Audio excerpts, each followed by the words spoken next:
look, to be realistic, played a really good side. They're the yardstick of the competition by a long way. I think that it wasn't helped today, certainly by losing Carr and Austin pretty much in the first 10 minutes of the game. So you lose Key Backman and a on-baller in your rotations, and that certainly puts you under pressure for the rest of the game. But I just think, again, if you really have a look at the game in depth, that just their ability to be able to, their strength and their size and their speed, and and they're just so clinical about how they go about their footy, and it's when you've got 17 AFL listed players compared to, well, we take out Austin, so we probably had about 7 in the end. It just makes a big difference. So I think if you look at that, but look, it's probably not the way you want to finish the season. I guess there's a reason they've won, 12 or 13 games in the trot or something like that. It's all because of all those things I just said. They're just a well-drilled unit, when they can, they can leave out Radney, who I think was in the team of the year, and Josh Hunt and Taylor Hunt. Cowan's injured. They've even got another 4 or 5 players who will probably come in next week for them. It could be. Could even make them stronger. So, but look, make no bones about it. We were disappointing. We didn't have to come with the same intent that we did last week. We didn't put the same amount of pressure on. And they're the things that you've got to be able to do in prelim finals. We just didn't do it. Yep. How much of today, I guess, goes down to the way you played versus how good? Oh, look, it's a bit of both. I think that everyone just thought, after last week, that really are in great form. Form can fluctuate over 7 days quite easily. We've seen, as I said, we just didn't seem to have that same spark and the same willingness to really work hard.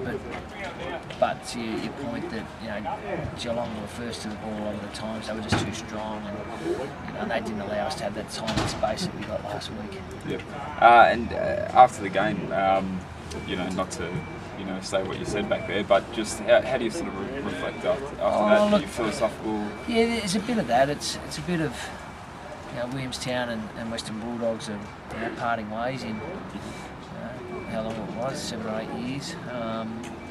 So for me, it was I just wanted to recognise certainly the players, because I know all the Western Bulldogs teammates are all on their end of season trip, so they had to stay and they wanted to stay and they wanted to play. So just you thank all those guys. Probably too, you point out to Anastasios and Simon Deary and those type of the younger players, and that when you come to games like these prelim finals, they just demand power, strength, cleanness, and just be able to play a strong brand of footy, and that so that was probably my main message. Yeah, and where are you at in terms of Williamstown, Western Bulldogs coaching? Same as it was last week. Same as last week. Yeah. I do not know. Yeah. And the development side. 2014 is probably not right on your mind right now, but the depth. Oh no, it is. I brought that up after the game. Yeah. That was just. You lose to Conway, who's the captain and he's a real heartbeat of that side, and they were still able to sort of hang in there, and they were challenged to get over the line. I guess in that exciting fashion, it was it's a positive of our season. There's no doubt about that.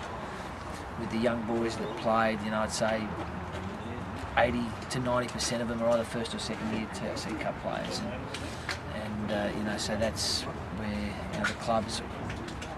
Really put a lot of time and effort in, certainly over the last 3 or 4 years, to get some good kids, and we try and bring them into our system, and the kids who have got the appetite and the discipline and the want to work hard, stay with us, and again they got the rewards today. So I think that was the great plus for the Williamstown Footy Club for the season. I think that if we had lost that and lost today, it would have been just felt like another season that was lost. So that's given us certainly a bit of ray of hope, but we've always known that those kids with a few more years' experience, could be, are going to really be the lifeblood of our footy club. Yeah, and Jack Johnson, he's quite a talent. Yeah, he said 4 weeks ago, 5 weeks ago when he first came in, he's just a great kid who just works hard and just knows nothing but just to attack the ball and play. So look, he's still got bits of his area of his game. It's just